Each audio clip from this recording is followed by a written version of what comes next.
There comes a moment after all the chasing, after all the back and forth, after all the second guessing, when you stop, you go quiet. Not to play a game, not to manipulate, but because you're finally choosing you. And it's in that silence that the avoidant starts to feel something they never expected to feel from you: space. But not the space they always wanted. The kind that feels safe, secure, distant. No, this is the kind of space that feels uncertain, uncontrollable, and strangely enough, painful. See, avoidants are wired to feel overwhelmed by closeness, by emotional intensity. So they retreat, they pull away, they ghost, they delay. They rely on you always coming back. And most times you do. But what happens when you don't? What happens when the energy changes? When your silence becomes louder than your words ever were? They feel the shift. At first, they enjoy it. Relief washes over them. No pressure, no expectations. No need to explain. But then the days stretch on, the silence lingers, and suddenly their brain starts asking questions they don't like. Did I push too far? Well, why aren't they reaching out? Have they really moved on? Did they stop loving me?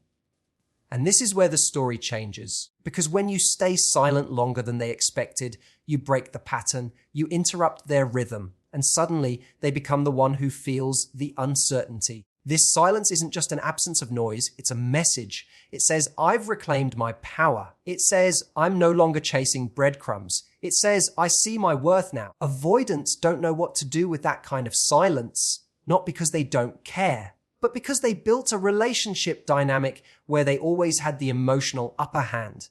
But when you step back, they're left with their thoughts, with their guilt, with their doubts, and most powerfully, with a mirror. Your silence reflects something back to them they've avoided all along themselves. And that, more than anything, is what changes the game. Because in your quiet, they finally hear the truth. When you choose silence, it can feel at first like you're doing nothing. But the truth is, you're doing one of the most powerful things you can ever do, removing your energy, your attention, your presence. Especially when dealing with someone who is avoidant, your silence speaks volumes. It sends a message that no amount of talking, pleading, or chasing ever could.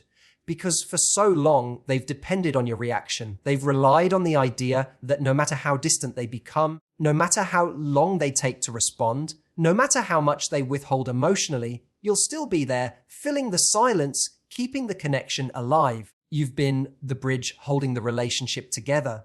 But the moment you stop doing that, everything changes. Silence is often misunderstood as weakness. It's not. True silence, the kind that's rooted in strength, is a declaration. It's not passive, it's active. It's the refusal to beg for crumbs when you deserve the whole cake. It's the decision to stop investing in someone who's emotionally unavailable and start investing in yourself. That kind of silence is powerful because it comes from clarity. It's what happens when you finally realize that no amount of over-explaining or over-loving will make someone meet you halfway. When you go quiet, the avoidant feels it, even if they don't admit it, because their comfort zone is built on distance. But that comfort zone always worked because they knew you'd keep filling the gap. You'd keep texting when they went cold. You'd keep apologizing even when they were the one who pulled away. You'd initiate, reach out, fix, and repair, while they stayed emotionally protected. But when you stop doing that, when you take a step back and say nothing at all, they're left with a silence they don't know how to sit with. It's not just a lack of noise. It's the loss of control. There's a kind of power in no longer needing to be heard by someone who refuses to listen. That shift is internal. It's the quiet confidence that says, I no longer need to prove my value to someone who couldn't see it. You realize you were trying to win the love of someone who was emotionally closed off, and your silence becomes your exit from that exhausting game. In many ways, the most powerful thing you can do when someone keeps pulling away is to stop following them. Stop trying to close the distance they create. Let it stay open. Let it grow. Because when they look back and realize you're no longer behind them, that's when they begin to question everything. Avoidants aren't used to people stopping. They're used to being accommodated, tiptoed around, forgiven too quickly. So when you stay silent longer than they expect, you remove their emotional safety net. You stop being predictable.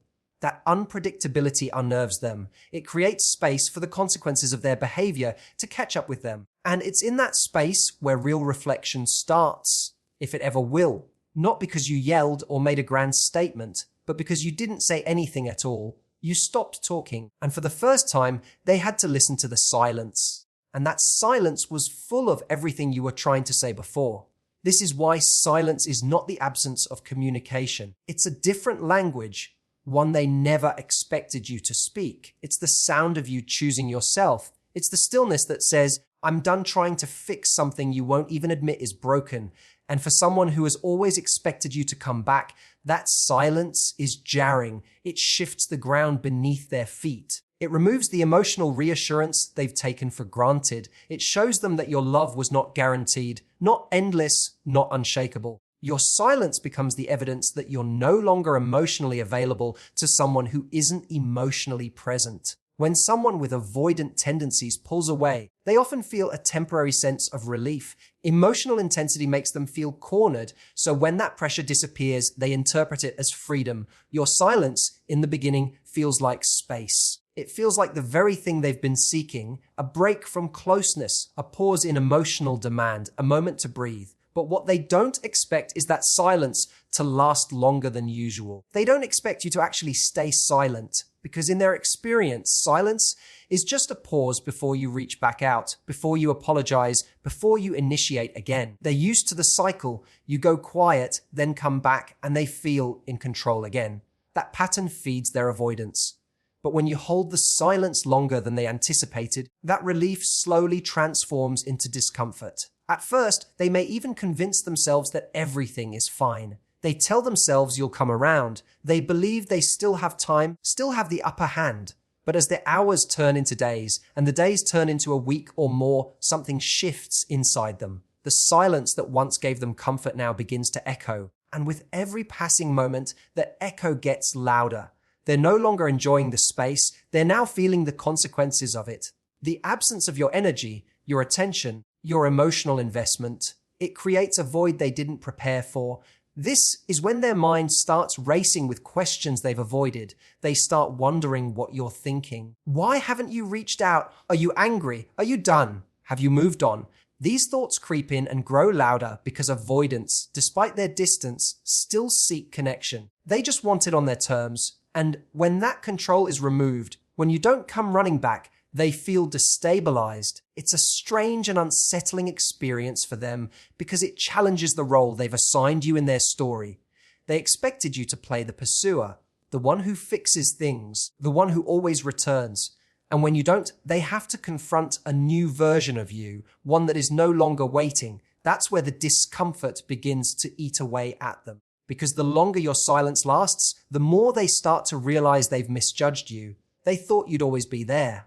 That no matter how many times they withdrew, you'd come closer. But now, they're left alone with the silence, and it's not comforting, it's threatening. Not in a cruel or punishing way, but in a way that exposes the fragility of their assumptions. The silence becomes unfamiliar, unpredictable, and emotionally confronting. This is the point where they may even start to feel regret. Not because they've suddenly become emotionally available, but because the consequences of their avoidance are no longer being buffered by your efforts. You're not there to soothe their guilt or offer a bridge back. They're left to figure it out on their own. And that's terrifying for someone who's always relied on the emotional labor of others to keep relationships afloat. Avoidants don't always show this. On the surface, they might appear calm, composed, even indifferent. But internally, they're grappling with a growing sense of unease. Your silence becomes a mirror, forcing them to look at how they've shown up or failed to show up in the relationship. And the longer the silence stretches, the clearer it becomes that they're not in control anymore. They may start checking your social media, asking mutual friends about you, or quietly observing your moves. Because now the uncertainty is theirs to carry. They can't predict your next move. They can't count on your response. And that's a level of emotional discomfort they rarely experience, all because you chose not to say a word, because you stayed silent longer than they expected, because you finally let the space they craved show them what true emotional distance actually feels like. Avoidants operate within a familiar cycle, a rhythm that keeps them safe from vulnerability. It usually begins with connection, followed by distance. They draw close just enough to spark intimacy, then they withdraw to regain control. In this cycle, they often rely on one crucial factor, you filling the gap. You've always been the one to reach out after silence. You've been the one to clarify, to fix, to close the emotional distance they created. Over time, this forms a deeply embedded dynamic where you play the consistent role of the emotional anchor. They pull away and you follow. They go silent and you break it. They hesitate and you reassure. But when you break this pattern, when you finally stay silent, detach, and stop trying, that rhythm they've grown comfortable in suddenly breaks down. Breaking this pattern doesn't feel explosive or dramatic. It's quiet, but it's disruptive. Because what's really happening is a shift in power. You're no longer stepping into your usual role, and that unsettles them. Not because they were counting on manipulation, but because they genuinely didn't think you would change. Avoidants don't expect people to stop giving. They don't anticipate that someone who once craved their attention would find peace in distance. So, when you stop reaching out, when you don't try to fix the connection, you break a psychological loop they've depended on, and that shift feels confusing, threatening even, because it introduces a variable they can't control: your unpredictability. You see, the reason many avoidants maintain control is that they've conditioned you to always make the next move. This keeps them emotionally safe. It means they never have to fully commit, never have to risk rejection, and never have to sit in emotional discomfort. But once you remove yourself from that dance, they are left in the very space they tried to create. Only now, they're alone in it. It's easy to ask for space when you know someone will still be waiting on the other side. It's something entirely different when you realize they've stopped waiting. That realization doesn't hit them all at once. It creeps in gradually, and the longer your silence lasts, the more it challenges their assumptions about the dynamic they've grown comfortable in. They begin to question not only your silence, but their actions. Did I push too hard? Did I take too much? Was I wrong to think they'd always be there? These questions aren't always conscious, but they begin to feel the emotional consequences of the very cycle they created. The distance that once protected them now starts to isolate them. They feel unsure of their position in your life, and because you're no longer chasing, they're left with only their own behavior to examine. What's important to understand is that this disruption doesn't just impact them, it transforms you. You start to realize that you were the one upholding the connection all along. You were doing the emotional labor, sustaining communication, and keeping the relationship afloat. And when you stop doing that, you reclaim your energy. That withdrawal doesn't punish the avoidant, it liberates you. It's no longer about waiting for them to choose you. It becomes about choosing yourself. For the avoidant, the loss of this pattern isn't just about missing a person, it's about losing the security of the role they expected you to play. And when that security disappears, it can be a wake-up call. They realize that emotional detachment isn't a one-way street. They aren't the only one capable of withdrawal. Your silence proves that distance isn't their exclusive domain. You can create it too. And when you do, it's not about avoidance. It's about clarity. It's about walking away from a cycle that drained you and stepping into a space where you no longer feel responsible for someone else's emotional limitations. Avoidants spend much of their emotional lives running, not always physically, but internally. They run from discomfort, from vulnerability, from feelings they can't control. Closeness exposes them, and so they build habits to protect themselves, withdrawing, shutting down, changing the subject, disappearing for hours or days. But the one thing they're never truly prepared for is silence, especially when that silence isn't meant to punish, but to protect you. When you stay silent longer than they expect, something unusual begins to happen. They are no longer preoccupied with managing your emotions or figuring out how to maintain their distance without losing your affection. Now all the noise is gone, and what remains is the one thing they've spent most of their emotional energy avoiding themselves. Avoidants often thrive in relationships where the other person does the emotional heavy lifting. When you're always expressing, over-explaining, forgiving, and reaching out, it allows them to stay disengaged from their own inner world. But when you stop speaking, when you go silent, the external distractions vanish, no more emotional noise from your end. No more energy directed at managing the connection. For the first time, they are alone with their thoughts. And in that space, they are left with questions that have no quick answers. What rises to the surface in silence are all the emotions they've been suppressing. The guilt of knowing they pulled away again, the doubt about whether they made the right decision, The fear that maybe this time you really are done. These feelings aren't comfortable, and they don't fit neatly into the mental boxes avoidants like to keep. They challenge the carefully constructed story they've told themselves that you'll always be there, that they don't need to change, that emotional distance is safer than emotional intimacy. In the absence of your voice, they begin to hear their own. And for someone who has made a habit out of turning the volume down on their emotions, this can feel disorienting. They may begin to replay conversations in their head. Experience moments where they dismissed you, minimized your feelings, or failed to show up in meaningful ways. And without you there to distract them or reassure them, they sit in that discomfort. The silence becomes a mirror that reflects everything they've avoided confronting. What many people misunderstand about avoidance is that they're not emotionless. They feel deeply, but those feelings are often buried under layers of fear, shame, and anxiety about losing control. They push others away not because they don't care, but because they don't trust themselves to handle the emotional complexity of closeness. But your silence exposes that inner conflict. It removes the buffer they've always relied on you. Now, they're left to navigate their emotional landscape alone. And that's where the real growth or reckoning begins. When there's no longer someone there to chase, to comfort, to hold the emotional weight, they are forced to either face what's inside or stay stuck. And many times they're not prepared for that kind of self-examination. Your silence doesn't just hurt, it reveals. It shows them the impact of their behavior in a way words never could. Because while they might have dismissed your complaints in the past or avoided the hard conversations, they can't argue with your absence. It is undeniable. It speaks louder than anything you could say, and in this silence, they may also begin to realize something else. That you are no longer part of their emotional escape route. You're no longer the distraction, the emotional caretaker, the one who chases them back into comfort. That realization can shake them, because it requires them to feel something they've always feared: accountability. When you remove your energy, they're left to carry the emotional weight alone, and it's often heavier than they imagine. They begin to see themselves more clearly, not as the calm, in-control person they believed they were, but as someone who has been hiding.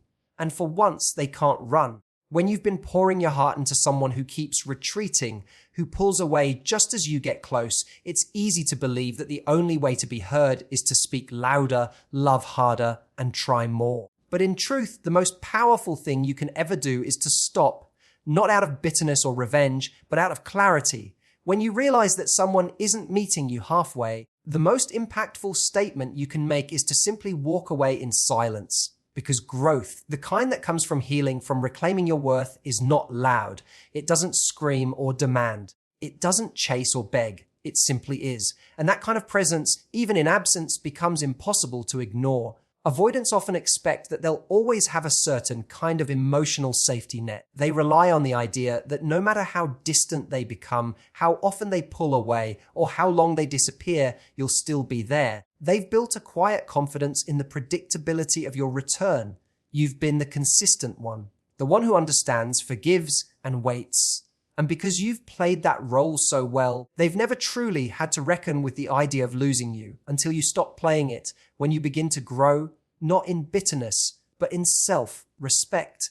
It becomes the loudest message you'll ever send. You don't need to explain yourself. You don't need to get them to see your pain, because your absence, your peace, your silence begins to speak louder than all your previous pleas combined. It's not just that you stopped calling. It's not just that you didn't reply. It's that your energy changed. You're no longer emotionally available in the way you once were. You're no longer trying to prove your worth to someone who couldn't see it. That shift isn't invisible to them. It's palpable.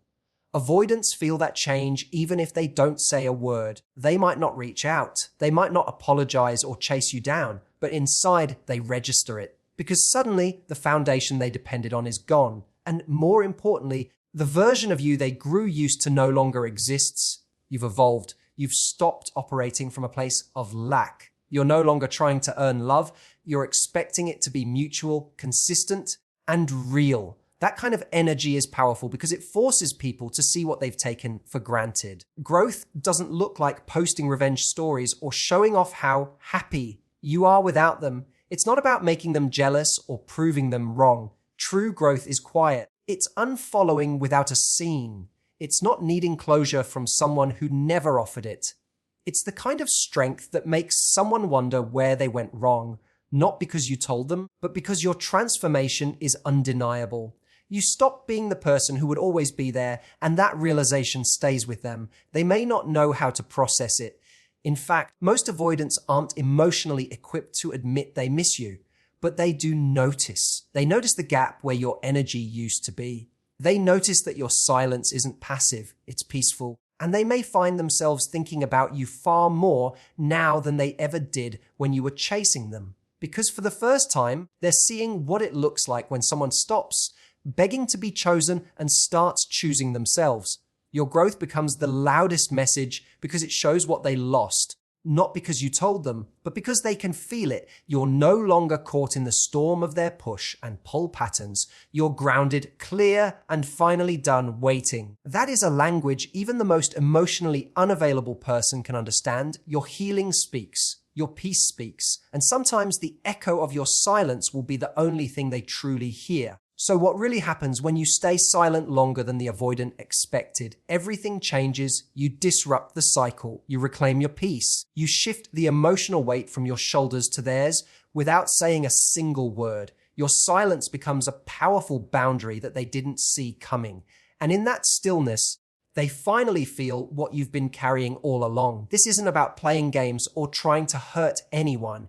It's about stepping back from a dynamic that has drained you and finding the courage to say, I deserve more, without ever needing to speak it out loud. Let your silence remind them of your presence. Let your growth remind them of your worth. And let your peace remind you that choosing yourself is never the wrong choice.